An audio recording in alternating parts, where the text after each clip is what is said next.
وَيُهْلِكَ الْحَرْثَ وَالنَّسْلَ، اور کھیتیوں کو اور نسل کو تباہ کر دیتا ہے، یعنی قتل و غارت بھی کرتا ہے، کھیتیوں کو تباہ کرتا ہے، اکنامکس کو بھی شدید متاثر کرتا ہے۔ واللہ لا يحب الفساد، اور اللہ جو ہے فساد کرنے والوں سے محبت نہیں رکھتا، ان کو پسند نہیں کرتا۔ اچھا جی، آپ گنتے جائیے گا کہ ایک کردار ہے، دل مو لینے والی باتیں کرتا ہے، بات بات پہ اللہ کو گواہ بناتا ہے، لیکن جب اکیلا ہوتا ہے یا محفل سے باہر نکلتا ہے تو اس کی کوشش ہوتی ہے کہ زمین کے اوپر فساد پھیل جائے، اور وہ اس سے بھی نہیں چونکتا کہ وہ کھیتیوں کو تباہ و برباد کر دے، لوگوں کے کاروبار تباہ کرے، اور وہ نسل اور جینیٹکس کو اجاڑ دے، قتل و غارت گری کرے۔ اچھا جی، یہ 205 تک 206 میں آئیے گا۔ وَإِذَا قِيلَ لَهُ اتَّقِ اللَّهَ، جب اسے کہا جاتا ہے کہ اللہ سے کے قانون کو فالو کرو، اللہ کی بندگی اختیار کرو، أَخَذَتْهُ الْعِزَّةُ بِالْإِثْمِ، تو اس کی عزت، اس کا سٹیٹس جو ہے نا جی، وہ اس کو گناہ پر آمادہ کرتا ہے۔ فَحَسْبُهُ جہنم، کافی ہے اس کے لیے جہنم، وَلَا بِئْسَ الْمِہَادُ، اور یہ بہت ہی برا ٹھکانہ ہے۔ اب یہاں دیکھیے، یہ ایک کردار کی صفات جو ہیں وہ ختم ہو گئیں، کہ اس آخری آیت میں جو 206 ہے، اللہ کہہ رہے ہیں کہ جب اس کو یہ کہا جاتا ہے کہ تم اللہ کے قانون کی پیروی کرو، اللہ کی بندگی اختیار کرو، اللہ کا تقوی اختیار کرو، اخذتہ، تو پکڑ لیتا ہے اس کو، اس کا سٹیٹس، عزت، اس کا جو سٹیٹس ہوتا ہے معاشرے میں، اس کے گمنڈ میں اور اس غرور اور اس تکبر میں، اپنی انا کے جھوٹے ایک خول میں، اور وہ جھوٹی چودراہٹ اس کے زوم میں آ کے وہ گناہ کرنے پر مجبور ہو جاتا ہے۔ ایسے شخص کے لیے اللہ نے کہا کہ جہنم کافی ہے، اور وہ بہت برا ٹھکانہ ہے۔ اب دوبارہ سے میں ریپیٹ کر دیتا ہوں، یہ آپ نے یہ کردار جو ہیں یہ پہچان کے، ان ساری قرآن پاک کا مقصد آپ کو، ہم کو، مجھے، آنے والی نسلوں کو ٹریننگ دینا ہے۔ ہم نے یہ کردار اپنے گرد و نواح میں پہچاننے ہیں، شخصی لحاظ سے بھی، گروہی لحاظ سے بھی، قومی لحاظ سے بھی، اور بین الاقوامی لحاظ سے بھی۔ تو آپ قرآن کی ان تعلیمات کو سامنے رکھ کر جب دیکھیں گے تو پھر آپ کو پتہ چلتا جائے گا کہ یہ کردار کس کلاس سے بلانگ کرتا ہے۔ یہ ٹریننگ کا یہ لیول ہے قرآن کا۔ یہ معاشرتی علوم میں، سوشیالوجی میں آپ کی ٹریننگ ہو رہی ہے۔ ایک کردار ہے جو دل مو لینے والی باتیں کرتا ہے، دنیا کی زندگی کے بارے میں اس کے پاس بڑا نالج ہے، اور بات بات پر اللہ کو گواہ بناتا ہے، جو کچھ اس کے دل میں ہے اس پہ وہ کہتا ہے جی اس پہ اللہ کو گواہ بناتا ہے، لیکن در حقیقت وہ سخت قسم کا فسادی انسان ہے۔ یعنی اس نے اپنے اوپر ایک خول چڑھایا ہوا ہے، اور فسادی انسان ہے، اور جب وہ علیحدہ ہوتا ہے تو اس کی کوشش یہی ہوتی ہے کہ زمین پر فساد برپا کر دے، لوگوں کی کھیتیوں کو یعنی بزنس کو اجاڑ دے، اکنامک ایکٹیویٹیز کو ڈسرپٹ کر دے، وہ نسل اور نسل کو بھی اجاڑ کے رکھ دے۔ اچھا، اس کے بعد سب سے امپورٹنٹ اس کی مائنڈ سائیکالوجی کے اندر اللہ پینیٹریٹ کرتا ہے، اس کے برین میں جو کچھ چل رہا ہے اس کی شخصیت کو اللہ بالکل ننگا کرتا ہے کہ جب اسے یہ کہا جاتا ہے کہ تم اللہ کے قوانین کی پیروی کرو، بندگی اختیار کرو، اللہ کی تقوی اختیار کرو، تو اس کا جو سٹیٹس ہوتا ہے نا، جو عزت کا خول اس کا مطلب ہے کہ وہ یہ جو اس طرح کے کردار ہوں گے وہ انفلوئنشل اینڈ الیٹ کلاس سے تعلق رکھتے ہوں گے، انفلوئنشل ہوں گے سوسائٹی میں، الیٹ کلاس سے تعلق رکھتے ہوں گے، اور ان کا یہی زوم، یہی غرور ان کا جو ہے، یہ ان کو پھر گناہ کرنے پہ مائل کرتا ہے، اللہ کے قانون پر عمل کرنے سے روک دیتا ہے۔ وہ کہتے ہیں میں اتنا وڈا چودھری تھے، میں انہیں کم کرا، ٹھیک ہے۔ یہ اس کی مثال یہ ہے کہ ایک سٹیٹس کانشیس بندہ کہتا لو جی میں تو جناب ہوں اتنا بڑا بندہ تو میں ہوں تے جا کے مولوی دے پیچھے کھلو کے نماز پڑھا۔ لائک وائز ایک مثال دے رہا ہوں، یعنی ہر نیکی کے کام سے، اللہ کے قوانین کی پیروی کرنے سے اس کا سٹیٹس اس کو روک دیتا ہے۔ تو سٹیٹس جو ہے انہی لوگوں کا ہوتا ہے جو انفلوئنشل ہوتے ہیں معاشرے میں، جو الیٹ کلاس سے تعلق رکھتے ہوتے ہیں، وہی سٹیٹس کانشیس ہوتے ہیں۔ اب اسی فارمولے کو آپ نے اپنانا ہے اپنے ارد گرد کے افراد میں، اپنے محلے، اپنی سوسائٹی میں، آپ نے اپنے ملک میں، اور پھر بین الاقوامی لیول کے اوپر آپ کو سارا کچھ شیشے کی پکچر کی طرح نظر آتا چلا جائے گا کہ کون ہے اس کردار کا حامل۔ خوبصورت ڈائسیکشن سرجری کر کے رکھ دی اللہ تعالیٰ نے۔ اور میں آپ کو ایک مزے کی بات بتاؤں کہ ایک کردار تھا مدینہ میں، عبداللہ بن ابی، سارے جانتے ہیں، رئیس المنافقین اس کو کہتے ہیں، اور بہت کم لوگوں کو اس بات کا پتہ ہے کہ جب سیدی رسول اللہ صلی اللہ علیہ وسلم خطبے کے لیے کھڑے ہوتے تھے تو سب سے پہلے وہ بندہ کھڑا ہوتا تھا اور کہتا تھا نیڑے نیڑے آ جاؤ، سارے قریب وہ جو دھیان سے بات سنو، اٹھ کے نصیحت کرتا ہوتا تھا، سب کو کہتا تھا کہ قریب ہو جاؤ، کلوز ہو جاؤ، اور سارے اگر کوئی ادھر ادھر دھیان، سب کو متوجہ کرتا تھا کہ رسول اللہ خطاب کرنے لگے ہیں، خبردار کوئی بندہ ادھر ادھر بات نہ کرے، دھیان سے بات سنو۔ اب یہ بات ایک طرح کی مثلا وہ دل مو لیتی ہے بندے کا کہ یار بڑا اچھا بندہ ہے۔ تو یہ آیت جو ہمیں روایات ملتی ہیں، اس کا شان نزول یہ ہے کہ ایک کردار تھا اخنس بن شریک الثقفی، یہ بنو سکیف سے تعلق رکھتا تھا۔ بنو سکیف کا قبیلہ جو تھا وہ طائف میں رہائش پذیر تھا، لیکن یہ جو ان کا سردار تھا یہ بڑا دولت مند تھا، اور چونکہ مکہ میں غیر قریشی نہیں رہ سکتا تھا سوائے حلیف یا غلام کے، تو اس نے بنو زہرہ کے ساتھ جو ہے نا حلیف کا معاہدہ کیا ہوا تھا۔ تو اس کی جائیداد بہت زیادہ تھی طائف میں بھی، اور جائیداد بہت زیادہ تھی مکہ میں بھی، اور اس کے گرد و نواح میں بھی، اور اس کے علاوہ اس کا تجارت کا بہت بڑا مال سسٹم تھا، اور یہ پھر قریش کے سرداروں کے ساتھ ہی رہتا تھا اور انہی میں گل مل گیا ہوا تھا۔ اب اور یہ دیکھیں نا کہ وہ قریش کا یہ سائیکالوجی تھی کہ وہ باہر کے بندے کو مانتے رہنے نہیں دیتے تھے، تو ماننا انہوں نے کہا ہے، لیکن اس کا یہ سٹیٹس تھا کہ یہ مکہ میں رہ بھی رہا تھا اور قریش کے سرداروں کے ساتھ بالکل برابر کا اٹھنا بیٹھنا بھی اس کا تھا، اور یہ اس سٹیٹس کا حامل تھا۔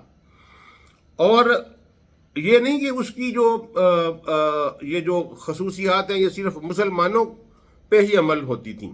اس کا ایک اور واقعہ بھی ہمیں ملتا ہے، اس پہ میں آتا ہوں۔ یہ جو واقعہ ہے، ایک واقعہ ہمیں ملتا ہے کہ رسول اللہ، یہ تو مدینے کی آیت ہے، مدینہ میں اتری تھی یہ آیت، یہ میں واقعہ بتاتا ہوں کہ کیا ہوا تھا۔ لیکن پہلے اخنس بن شریک کے آپ شخصیت کے بارے میں تھوڑا سا علم حاصل کر رہے ہیں کہ قرآن نے اس کو پوائنٹ آف ریفرنس کیوں بنایا، کہ نبی صلی اللہ علیہ وسلم مکہ میں تشریف فرما تھے، اور صبح تہجد کے وقت سیدی رسول اللہ صلی اللہ علیہ وسلم قرآن پاک کی تلاوت کرتے ہوتے تھے قیام اللیل میں۔ تو ایک دن اخنس بن شریک نے کہا کہ میں چھپ کے تو ان کا کلام سنتا ہوں، اور ادھر سے ابو جہل نے بھی یہی پلان بنایا. اب دونوں کا آپس میں پلان نہیں بنا, اس نے علیحدہ سے پلان بنایا, اس نے علیحدہ سے پلان بنایا. اب وہ آئے تو اب ظاہر ہے عربی تھے, اور عرب کی لنگوسٹک فصاحت تو بلاغت تو ان کو حاصل تھی نا. انہوں نے جب یہ کلام سنا تو سنتے ہی رہ گئے. جس طرح ایک بڑا خوبصورت کلام ہوتا ہے اور وہ بندہ محصور ہو جاتا ہے, یہ اس میں محصور ہو گئے, اور ہلکی ہلکی روشنی پھوٹنے لگی. دن چڑھ گیا. جب دن چڑھا تو یہ پلٹے تو ایک دوسرے سے ان کا سامنا ہو گیا. اب دونوں تھے ظاہری طور پر سیدی رسول اللہ صلی اللہ علیہ وآلہ وسلم کے شدید مخالف. ایک دوسرے کو دیکھ کے تو شرمندہ ہوئے, کھسیانی ہنسی ہنسے اور چل دیے. لیکن وہ کلام کی وہ جادو تھا, وہ سر چڑھ کے بول رہا تھا. اگلی رات پھر یہی ہوا. اس نے کہا کہ یار کل اتنا مزہ نہیں آیا, وہ بیچ میں آ گیا تھا, آج میں چلتا ہوں. دوسرے نے بھی یہی سوچا کہ چلو آج تو اس سے سامنا نہیں ہوگا, آج میں سکون سے سنتا ہوں جا کے. پھر سنتے رہے. پھر جب روشنی ہو کے ہونے لگی تو پلٹے تو پھر ایک دوسرے سے آمنا سامنا ہو گیا. پھر شرمندہ ہوئے ایک دوسرے سے. اور وہاں اخنس بن شریک نے کہا, ابو جہل کو ابو الحکم کہتے ہوتے تھے, ابو الحکم. اسے کہا کہ ابو الحکم تم یار جانتے ہو کہ محمد صلی اللہ علیہ وسلم سچے ہیں, تمہیں پتہ ہے اس بات کا, تو پھر کیوں یار ہم سب کو بھی اور خود بھی ذلیل ہو رہے ہو اور ہمیں بھی لڑا رہے ہو, کیوں یہ کام کر رہے ہو؟ اچھا, ابو جہل کا جو کردار تھا نا وہ ڈفرینٹ سائیکالوجی کا کردار تھا. وہ جتنا مرضی برا تھا نا اس میں منافقت نہیں تھی. اس نے کہا کہ بھائی سیدھی سی بات ہے, کعبے کی تولیت ان کے پاس ہے, سخاوت ان کی کے ڈنکے ہیں جزیرت العرب پہ, سقایا آب زمزم کا نظام ان کے پاس ہے. اب نبوت بھی اگر یہ لے جائیں گے تو ہمارے پاس کیا بچے گا؟ اب یہ آپ سائیکالوجی کو سمجھیں کہ ابو جہل کس سائیکالوجی کے تحت انکار کر رہا تھا سیدی رسول اللہ صلی اللہ علیہ وآلہ وسلم کا. اب آپ کو یہ بات سمجھ آ گئی کہ اس کا سٹیٹس اس کو روک دیتا ہے, چودر ختم ہو جائے گی. ابو جہل بخوبی جانتا تھا کہ رسول اللہ صلی اللہ علیہ وآلہ وسلم پر ایمان لانے کے بعد میری چودراہٹ ختم ہو جائے گی. اچھا, یہ واقعہ تھا جو میں آپ کو, جہاں آپ کو سائیکالوجی کا اندازہ ہوگا کہ اخنس بن شریک وہاں کیسا کردار ادا کر رہا ہے اور ابو جہل کیسا کردار ادا کر رہا ہے. اب سیدی رسول صلی اللہ علیہ وآلہ وسلم جو ہیں وہ آ گئے مدینہ میں, قیام تھا. تو یہ شخص آیا, اس نے سیدی کو کہا کہ میں تو دل سے ایمان لا چکا ہوں, اور میں جناب باتیں کرتا رہا, بڑی باتیں سنائیں. اس نے بڑی لمبی نشست ہوئی اس کی سیدی رسول اللہ صلی اللہ علیہ وآلہ وسلم کے ساتھ. اور وہاں سے نکلا تو مدینہ کے تھوڑا سے باہر آیا, وہاں کوئی مسلمانوں کے جو ہیں وہ جانور چر رہے تھے. اس نے ان جانوروں کو ہلاک کیا اور مسلمانوں کی پکی فصلوں کو آگ لگائی اور مکہ بھاگ گیا. کہا جاتا ہے کہ یہ آیات پھر اس وقت نازل ہوئی اور سیدی کو بتایا گیا کہ آپ یہ جو خوش کن باتیں آپ کے ساتھ کر رہا تھا, اس کی حقیقت یہ ہے. اور 3 مثالیں میں نے آپ کو دے دیں, ابو جہل کی, عبداللہ بن ابی کی. مثلا مجھے ہنسی آ جاتی ہے, میں نے جب پڑھا نا یہ پہلی دفعہ زندگی میں, یار دیکھیں کیسا کردار تھا کہ پکا منافق آدمی ہے. رسول اللہ صلی اللہ علیہ وآلہ وسلم کا دل کی یہ تھا گرائیوں سے دشمن ہے, لیکن ظاہری طور پر اور نیڑے نیڑے ہو جاؤ, قریب ہو جاؤ, گل سنو دھیان نال, یہ کردار آپ کو ملیں گے اپنے ارد گرد, 100% ملیں گے. ان کو پہچان کے رہنا ہے آپ نے. یہ مومن کی فراست کی کیپیسٹی بلڈنگ ہو رہی ہے، مومن کی فراست کی کیپیسٹی بلڈنگ ہو رہی ہے، قرآن اس لیول پہ جاتا ہے۔ اچھا جی، اب اس کے بعد اگلے کردار کی جو ہے نا وہ بات شروع ہو رہی ہے۔ یہ نیگیٹو ترین کردار ہے اور اگلا پازیٹو جو ہے وہ کردار ہے۔ وَمِنَ النَّاسِ مَن يَشْرِي نَفْسَهُ ابْتِغَاءَ مَرْضَاتِ اللَّهِ وَاللَّهُ رَءُوفٌ بِالْعِبَادِ۔ اور لوگوں میں ایک ایسا بھی ہے جو اپنی جان اور اپنا سب کچھ صرف اللہ کی رضا کی خاطر بیچ دیتا ہے، جان مال ہر شے قربان کر دیتا ہے، اور مطمع نظر کیا ہے؟ صرف اللہ کی رضا۔ واللہ رؤوف بالعباد، اوئے ہوئے ہوئے ہوئے، یہاں اللہ نے بالعباد کہا، ایسے لوگوں کو اللہ نے اپنا بندہ کہا، اپنا بندہ، اپنا بندہ، خالی بندہ نہیں، بالعباد، واللہ رؤوف بالعباد، اللہ اپنے بندوں پر بہت مہربان ہے، ضرورت سے زیادہ مہربان ہے۔ رؤوف ہوتا ہے کہ استحقاق سے زیادہ مہربانی کرنا۔ استحقاق اگر 10 روپے کا ہے تو 10 لاکھ دینا۔ تو واللہ رؤوف بالعباد، اللہ کہتا ہے کہ اس طرح کے لوگوں میری قرب حاصل ہوتا ہے، یہ میرے بندے ہیں، اور میں پھر ان کے اوپر بے تحاشا مہربانیاں کرتا ہوں، اور ان کاؤنٹ فار بلیسنگز ہوتی ہیں اس دنیا میں بھی ان کے لیے، اور آخرت تو پھر میں تو وہ سردار ہی بنائے جائیں گے۔ یہ آیت ہے جو روایات میں ہمیں ملتی ہے، میجارٹی آف روایات ملتی ہیں، یہ سیدنا صہیب بن سنان رومی، یہ بھی مکہ میں رہتے تھے، روم کے رہنے والے تھے، اور مکہ میں رہتے تھے کسی کے حلیف ہو کے، اور انہوں نے بھی تجارت کی، اور ان کا یہ بھی بہت امیر آدمی تھے۔ یہ جب ہجرت کے لیے چلے تو انہوں نے ان کو روک لیا، انہوں نے کہا کہ شعیب ہم تمہیں نہیں جانے دیں گے، کسی صورت میں بھی تم نہیں جا سکتے۔ اس نے کہا بھائی وجہ؟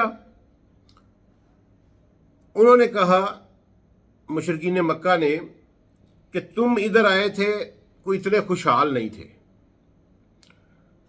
تم ہمارے پاس رہے، میں نے آپ کو بتایا نا وہ ٹریڈ روٹ تھا، انٹرنیشنل ٹریڈ روٹ تھا، تم نے تجارت کی، تم نے جتنا یہ پیسہ کمایا نا یہ تم نے ہماری وجہ سے کمایا ہے۔ تو جناب سیدنا صہیب رومی، اللہ تعالیٰ ان پر لاکھوں کروڑوں رحمت نازل فرمائے اور ہمیں ان کی قدموں کا خاک نصیب فرمائے، انہوں نے کہا کہ یار یہ پیسہ ہے نا جو میں نے تمہاری وجہ سے کمایا ہے، انہوں نے کہا ہاں، انہوں نے کہا سارا لے لو، لیکن اس کی ایک شرط ہے کہ مجھے آپ نے روکنا نہیں، میں نے اپنے رسول کے پاس جانا ہے مدینے میں۔ انہوں نے کہا پورے کا پورا مال لے لیا، صرف چند ٹکے سمجھ لیں، چند پیسے، چند روپے زیادہ سفر کے طور پر انہوں نے خود ہی ان کو ترس کھا کے دے دیا کہ تم جا رہے ہو، چلو 150 روپے جیب میں رکھ لو۔ اب اللہ جب ٹیسٹ کرتا ہے نا، وہ بھی اخیر کا ہی ٹیسٹ کر چھوڑتا ہے اپنے بندوں کو۔ وہ وہاں سے نکلے، رستے میں تھے تو ایک بندے نے اغوا کر لیا، وہ ڈاکو تھا، وہ ڈاکو پڑ گیا، اس نے وہ جو 4 پیسے تھے، وہ سواری وہ بھی سب کچھ چھین کے لے گیا۔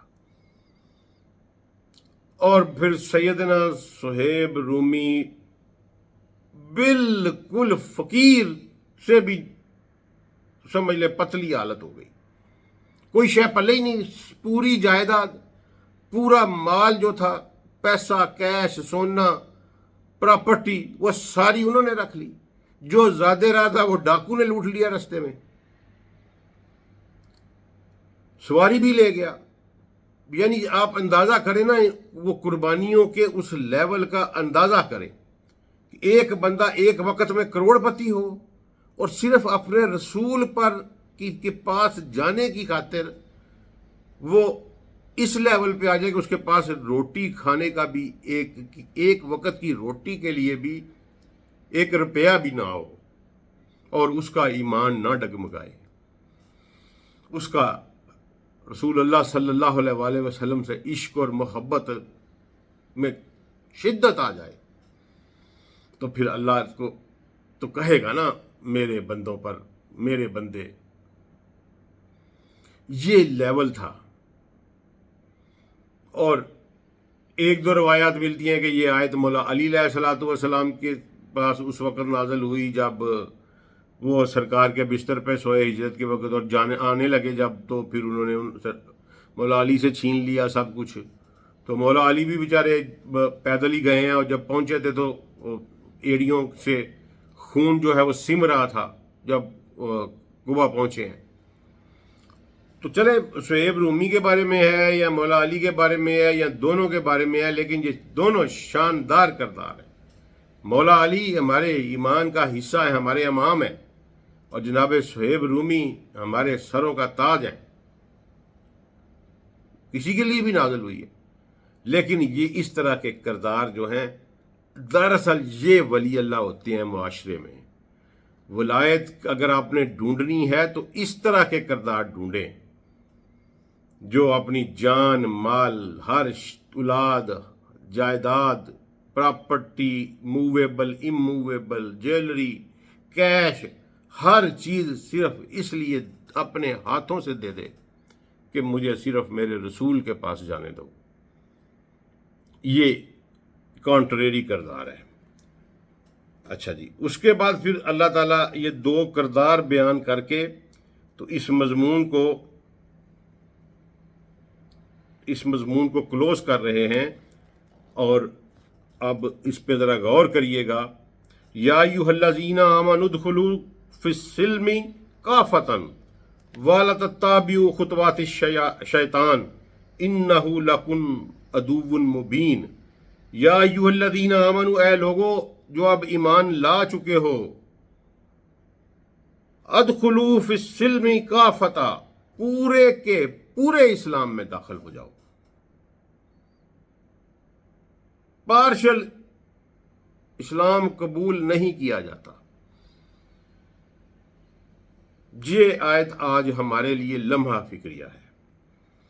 وَلَا تَتَّبِعُوا خُطُوَاتِ الشَّیطان، یعنی اسلام کے قوانین زندگی کے علاوہ، چاہے وہ عقائد کے قوانین ہوں، چاہے وہ معاشرت کے ہوں، چاہے معاشیات کے ہوں، چاہے اخلاقیات کے ہوں، چاہے سیاسیات کے ہوں، ان 5 افیئرز کے اوپر اسلام کے قانون کے علاوہ اگر کوئی قانون، کوئی راہ، کوئی رسم، کوئی رواج فالو کیا جاتا ہے جس کی ڈائریکٹ زد پڑتی ہو اسلام کے قانون کے ساتھ، یعنی ایک تو یہ ہے نا کہ ایک سبجیکٹ میٹر ایسا آیا کہ جس پہ اسلام نے قانون سازی نہیں کی، وہ اور سبجیکٹ ہے۔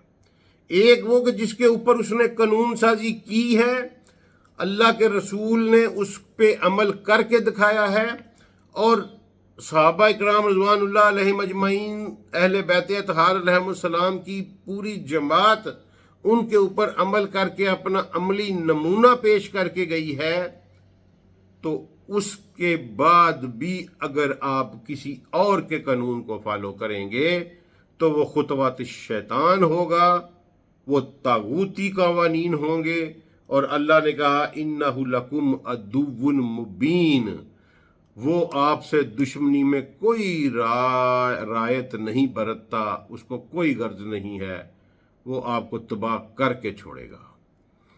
اس لیے ان پانچوں سفیئرز میں جہاں جہاں اللہ نے قانون سازی کی ہے، مثلا اللہ نے بتایا ہے کہ شادی کا طریقہ کیا ہوگا، ہم سب اس کے جرمدار ہیں۔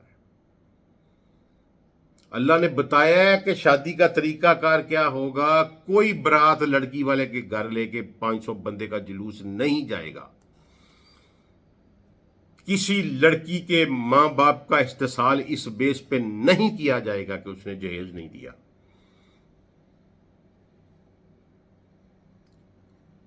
ہاں ولیمہ کرو، تم اپنی استطاعت سے بڑھ کے کرو، چاہے قرض لے کے کرو، چاہے 1000 بندے کا کرو، 5000 10,000 بندے کا کرو، کوئی اس پہ پابندی نہیں۔ مناؤ جشن، کھلاؤ کھانا لوگوں کو، پارٹی کرو حلال دار اختیار میں رہتے ہوئے۔ لیکن یہ جو تم 500 بندے کی برات لے کے جلوس لے کے پورے کا پورا لڑکی والوں کے گھر چلے جاتے ہو اور پہلے انہیں انفارم کرتے ہو، بارگیننگ وغیرہ ہوتی ہے، لڑکی والے کہتے ہیں 200 بندے لے آئے، وہ کہتے ہیں نہیں جی میرا تو خاندان بہت بڑا جی، میرا تو 400 کے بغیر گزارا نہیں ہونا، سوری۔ تو یہ خطوات شیطان ہے، کیونکہ اس پہ اللہ کا قانون اور پریکٹس موجود ہے رسول اللہ صلی اللہ علیہ وسلم کی۔ تو یہ معاشرتی ٹریننگ کے کچھ اسپیکٹس تھے سوشیالوجی سے ریلیٹڈ۔